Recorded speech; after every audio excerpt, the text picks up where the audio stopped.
Olá, queridos amigos, queridas amigas, sejam bem-vindos ao nosso encontro desta semana com o objetivo de estudarmos o livro A Caminho da Luz, ditado por Emmanuel, psicografado por Francisco Cândido Xavier.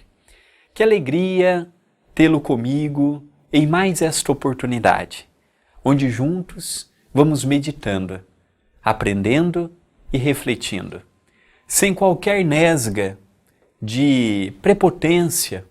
Digo também que estou aprendendo a cada leitura e a cada programa. Digo também que é um estímulo redobrado estarmos aqui semanalmente pela TV Mundo Maior, pela TV A Caminho da Luz, estudando com amigos que nesses últimos anos vêm acompanhando o programa Jesus e o Espiritismo. De coração, obrigado pelo seu carinho, obrigado pela sua atenção, obrigado pela sua audiência. Hoje nós vamos dar continuidade no capítulo 19, As Cruzadas e o Fim da Idade Média. O primeiro item que veremos hoje, o esforço dos emissários do Cristo, quando Emmanuel nos fala: no infinito, reúnem-se os emissários do Divino Mestre em assembleias numerosas, sob a égide do seu pensamento misericordioso, organizando novos trabalhos para a evolução geral de todos os povos do planeta. Lamentam a inabilidade de muitos missionários do bem e do amor, que, partindo dos espaços, saturados dos melhores e mais santos propósitos, experimentam no orbe a traição das próprias forças. Influenciados pela imperfeição rude do meio a que foram conduzidos, muitos deles se deixavam deslumbrar pelas riquezas efêmeras, mergulhando no oceano das vaidades dominadoras, estacionando nos caminhos evolutivos, e outros, como Luís IX de França, excediam-se no poder e na autoridade, cometendo atos de quase selvageria, cumprindo os seus sagrados deveres espirituais com poucos benefícios e amplos prejuízos gerais para as criaturas. Mas, compelidas pelas leis do amor que regem o universo, essas entidades compassivas jamais negaram do alto o seu desvelado concurso a favor do progresso dos povos, procurando aperfeiçoar as almas e guiando os missionários do Cristo através dos mais espinhosos caminhos. O tópico que estamos vendo neste momento, os esforços dos missionários do Cristo, é um tópico que sempre mereceu, da parte de todos nós, os estudiosos, do lado espiritual da vida, a mais profunda reflexão. Reencarnarmos na crosta, onde estamos na atualidade, é um desafio para qualquer espírito, sejam para aqueles que irão espiar, para aqueles que irão provar, sejam para aqueles que irão vir numa reencarnação programada, ou mesmo para aqueles que virão numa reencarnação missionária. Assumirmos um corpo, passarmos pelo véu do esquecimento, abraçarmos uma tarefa no mundo espiritual e realizarmos nesta dimensão exige da nossa parte muito cuidado e muita cautela. Nós vemos que os desafios são os mesmos: sexualidade, materialismo, poder, influência, riqueza, vaidade. O nosso problema, seja em qual época for, são sempre os mesmos. Se um não cai na sexualidade, vão tentar na riqueza. Se não cai na riqueza, vão tentar no poder. Vão tentando. E poucos são aqueles que conseguem passar por uma existência toda sem cair em um desses buracos. Para mim, Chico Xavier é um exemplo, porque ele conseguiu ao longo de 92 anos de existência, das quais 75 anos ele se consagrou à mediunidade, conseguiu superar os obstáculos, as tentações, as provações que surgiram ao longo do seu caminho. Não foram poucas. Eu sou um apaixonado pela vida do Chico e me considero um estudioso da sua vida. Já li pelo menos 100 livros biográficos a seu respeito. Quanto mais eu vejo a sua figura, mais eu noto o esforço que ele teve e que ele fez para se assimilar, para se aparelhar com a nossa evolução e com a nossa maneira de pensarmos e de agirmos.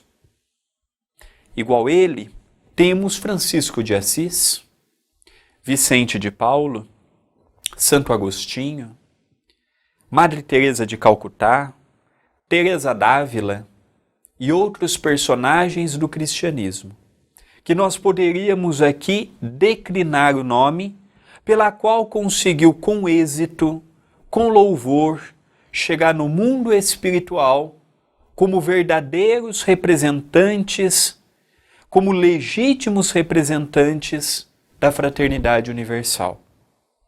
Vimos em programas anteriores Maomé.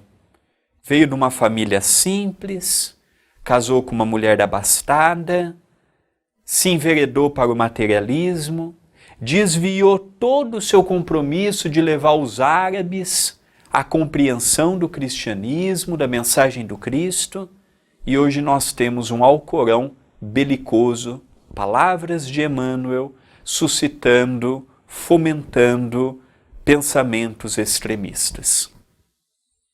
Maomé não foi o único que falhou. Junto com ele, outros grandes emissários vieram à Terra. Aqui nessa leitura que eu fiz há pouco, nós temos um personagem muito conhecido de nós os espíritas, Luís IX. Foi simplesmente o presidente espiritual do Instituto de Estudo Espírita Parisiense, fundado por Allan Kardec em Paris, na França.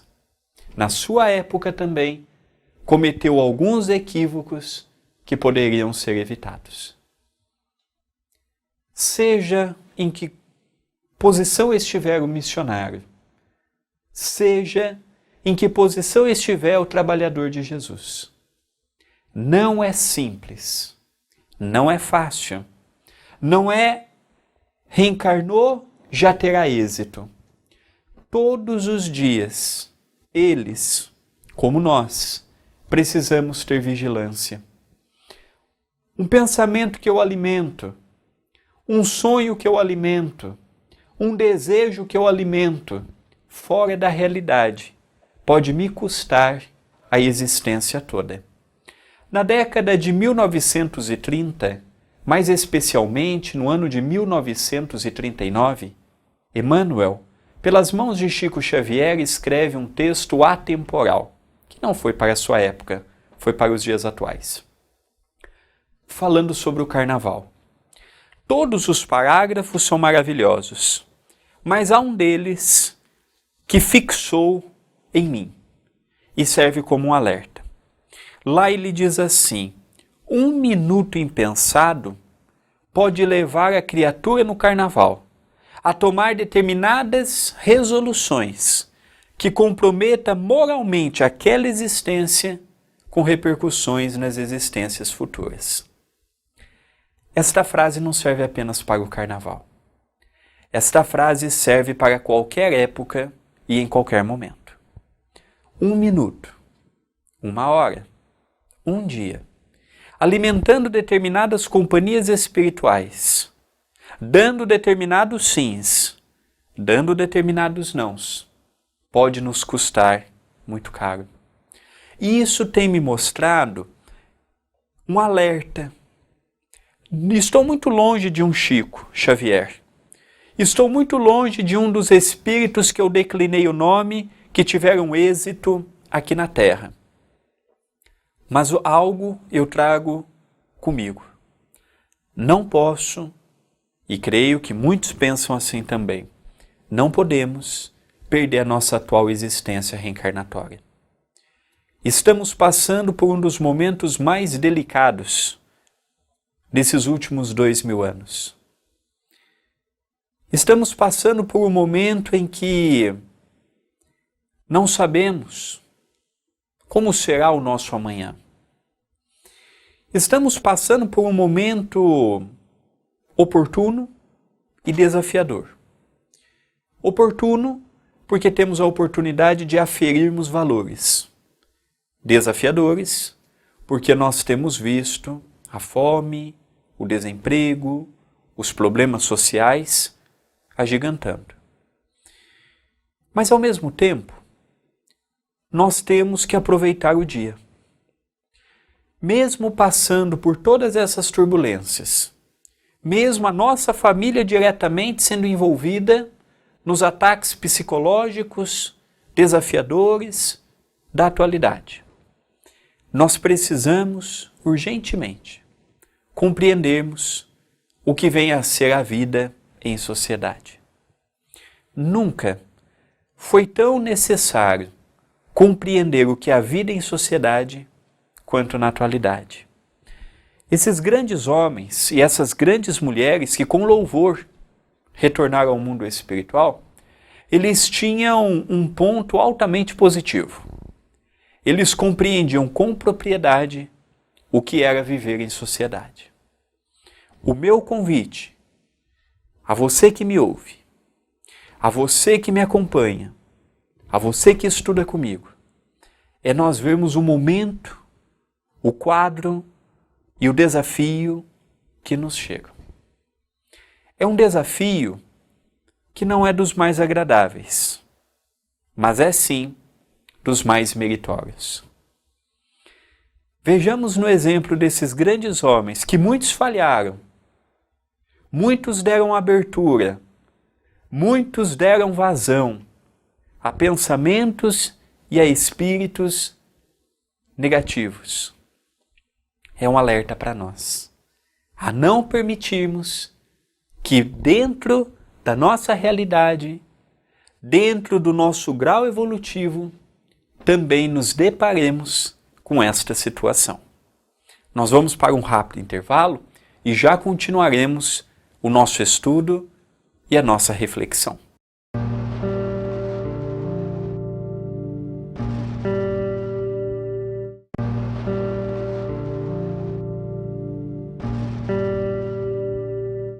Retornamos com o nosso estudo do livro A Caminho da Luz, ditado por Emmanuel, psicografado por Francisco Cândido Xavier.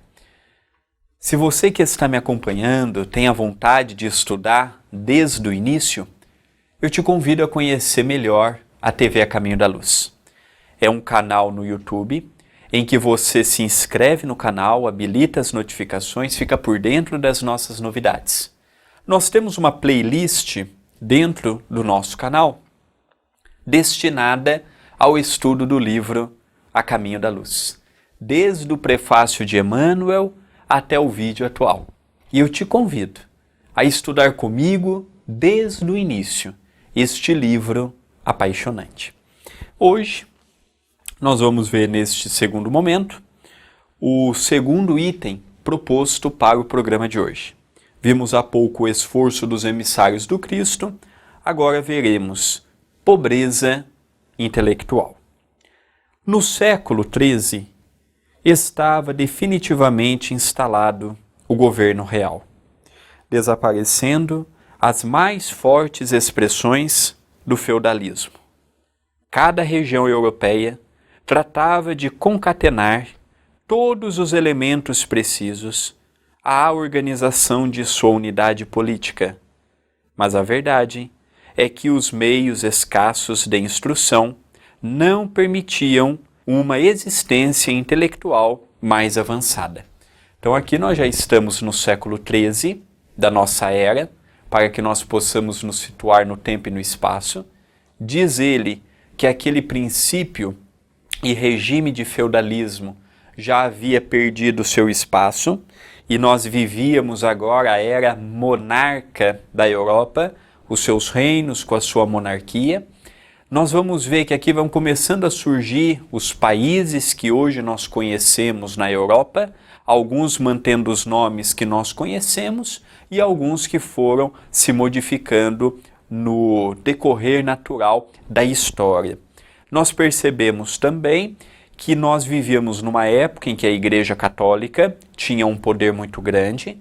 Nós estamos ainda falando de uma época que tínhamos o Santo Ofício, a Inquisição, a perseguição, que durou aproximadamente 600 anos.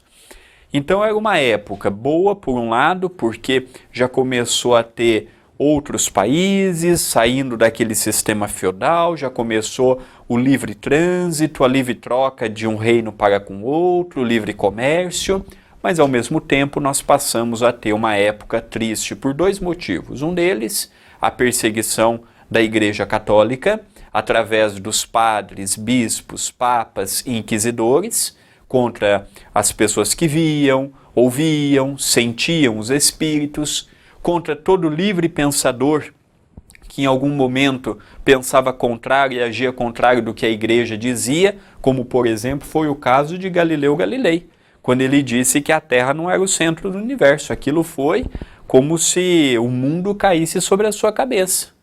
E aí ele aceitou ser exilado. Então nós percebemos que esta fase foi uma fase muito dura. Aqui era uma fase que intelectualmente não teve grande avanço. Nós tínhamos uma minoria que sabia ler, uma minoria que sabia interpretar um livro, uma minoria que tinha acesso à cultura. É nesse momento que vai começar a surgir as primeiras universidades que nós temos conhecimento, algumas na França, algumas em Portugal, algumas na Espanha e por outras partes da Europa. É a partir do século XIV, mais ou menos, XV, que vão surgindo alguns pensamentos a respeito do pensamento intelectual, como na própria Inglaterra também. E aí nós vamos vendo que até esse momento do surgimento das universidades, da massificação da importância da cultura, as pessoas, na grande maioria, não tinham qualquer acesso à escolaridade. Primeiro que naquela época quem não fazia parte da corte era escravo. Não tinha uma classe média. Ou você era rico ou você era um escravo. Não tinha naquela época grandes. Começou aos poucos a surgir o comércio. Então naturalmente foi daí que surgiu um pouco também aquela ideia da classe média. Eram pessoas que compravam e vendiam, não tinham grandes propriedades, mas também não eram tratados como os escravos, por exemplo. Então nós vemos que foi uma época de impacto, mas que intelectualmente falando, nós vivíamos uma pobreza muito grande. Lembrando que nessa época as religiões não tinham interesse algum de falar de Jesus para o povo, tanto é que a maioria das missas naquela época era em latim. Exatamente para que as pessoas entrassem na igreja e saíssem da igreja sem compreender qualquer coisa. Na época ainda não teve grandes movimentos para a tradução da Bíblia para a língua daquele país. Isso nós vimos que em Lyon, nós vimos em vídeos passados, que em Lyon começou uma pequena movimentação, mas que foi abafada, o que culminou mais tarde com Martim Lutero, que foi aquele grande revolucionário que trouxe para todos nós a possibilidade de divulgar a mensagem do Cristo na língua que aquela pessoa estivesse. Então nós fomos vendo que intelectualmente nós há 500, 600 anos atrás, nós éramos um povo ainda muito aquém do que hoje nós felizmente nós possuímos. E continua Emmanuel. Os estados que se levantavam organizavam as suas construções à sombra da igreja, que tinha interesse em não dilatar os domínios da educação individual, receosa de interpretações que não fossem propriamente dela. Os pergaminhos custavam verdadeiras fortunas, e o livro era dificilmente encontrado. Até o século XII, as escolas estavam circunscritas ao ambiente dos mosteiros, onde muitos padres se ocupavam de avivar a letra dos manuscritos mais antigos, produzindo outros para a posteridade. A ciência, cuja linha ascensional guarda o seu ponto de princípio na curiosidade ou na dúvida, bem como a filosofia, que se constitui das mais altas indagações espirituais, estavam totalmente escravizadas à teologia, então senhora absoluta de todas as atividades do homem, com poderes de vida e morte sobre as criaturas, considerando-se os direitos absurdos do Tribunal da Inquisição, depois do século XIII, quando, sob a inspiração do alto, já se haviam fundado universidades importantes como as de Paris e de Bolonha, que serviram de modelo às de Oxford, Coimbra e Salamanca. Então aqui nós vimos que em Paris e Bolonha já haviam, e que inspirou mais tarde a de Oxford, na Inglaterra, a mais tarde em Coimbra, a qual tive a oportunidade de conhecer, e a de Salamanca, na Espanha, que também tive a oportunidade de conhecer. Então nós vimos, por exemplo, Richelieu, que, inspirando um rei, fundou, por exemplo, a Sorbonne, que é uma universidade das mais respeitadas no mundo todo. Então nós percebemos que foi nessa época que começou a abertura. Olha, nós estamos falando de uma época que já havia universidade, o Brasil não havia nem sido descoberto. E nessas regiões já haviam universidades. Nessas regiões já haviam o culto à ciência, à filosofia. A religião, o máximo que ela pôde, ela prendeu, ela dominou, ela segregou o conhecimento da filosofia, o conhecimento da ciência. Enquanto ela teve força, enquanto ela teve poder, ela diminuiu a força desses outros pilares do entendimento humano. Só que chegou um momento também que a religião foi perdendo espaço e, felizmente, nós fomos dando ouvidos e asos para a novidade. Para não fugirmos muito do texto, já que não é a proposta alongarmos muito em coisas periféricas, vamos nos atentar ao que Emmanuel nos diz aqui. Então ele nos diz que vivíamos ainda uma pobreza intelectual. Na onde se havia escolaridade, era entre os clérigos, os padres, os bispos, os papas. Dentro dos mosteiros, ali havia o culto ao intelectualismo. Ali eles cultivavam a escrita, por exemplo, a fala, o estudo. Aqui fala também que, graças a alguns países mais liberais naquele momento, foi dando abertura a determinadas universidades que culminaram em universidades que hoje são reconhecidas no mundo todo. Ele fala também para todos nós que a Igreja Católica não tinha interesse algum de que as pessoas desenvolvessem intelectualidade. Isso é o que nós vemos por parte de governos, e no Brasil não é diferente. Não há incentivo à leitura, não há incentivo a adquirir livros, não há incentivo a ir na escola, porque as pessoas acreditam que o ler é desnecessário. Então nós percebemos que até hoje esse pensamento dominador que ontem as religiões tinham e hoje é a política que alimenta isto, é uma verdade. Quanto mais ignorante é o povo, mais fácil de manobrá-lo. Então nós vemos que hoje nós temos uma taxa pequena de analfabetismo no Brasil, mas só que de cada 10, pelo menos 5 não sabe interpretar um texto. Não sabe escrever, não sabe o português correto. Você vai conversar com a pessoa, tá hoje com essa questão de passar sem reprovar. Então, vê quem quer ver. Não é? Cada um enxerga o país da maneira que quer. Então, naquela época era assim também. Não tinha incentivo nenhum. Tanto é com meu pai, que não tem tantos anos assim, tem 60 anos, O meu pai ainda é de uma época que, na sua infância, as missas eram em latim. Então nós estamos falando de uma coisa recente, há 40, 50, 55 anos atrás. Então nós precisamos urgentemente correr atrás do conhecimento intelectual. Conhecimento intelectual e a vivência. André, qual que é mais importante? O conteúdo intelectual ou o conteúdo moral? Os dois. Se eu tenho conhecimento, mas não trabalho no bem, é um conhecimento morto. Sei de tudo, mas não sei de nada.